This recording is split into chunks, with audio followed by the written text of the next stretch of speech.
तर तामिळनाडूमधल्या एका विजयानं लोकशाहीमध्ये एका मताचं महत्त्व किती विशेष आहे हे समोर आणलेलं आहे. तिरुपत्तूरमध्ये अत्यंत अटीतटीच्या लढतीत DMKचे ज्येष्ठ नेते आणि सहकार मंत्री KR पिरियाकरुप्पन यांचा अवघ्या एका मतानं धक्कादायक पराभव झालाय.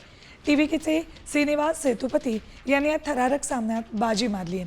स्थानिकांच्या मतदानावर टाकलेल्या बहिष्काराचा फटका मंत्र्यांना बसलाय. या निकालानं संपूर्ण देशाचं लक्ष वेधून घेतलंय.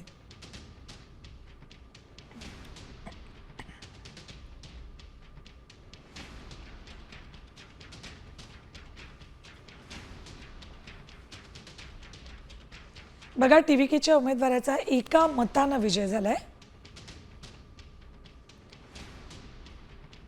TVKच्या श्रीनिवास सेतुपतींना 83,375 मतं पडली. एका मताचा करिश्मा काय असतो हे तामिळनाडूत दिसले.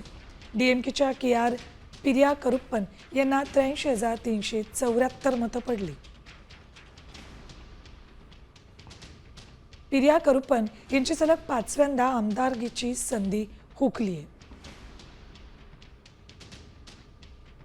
2000 मतदारांचा मतदानावर बहिष्कार मंत्री पिरियाकरुप्पन यांना फटका देऊन गेलाय.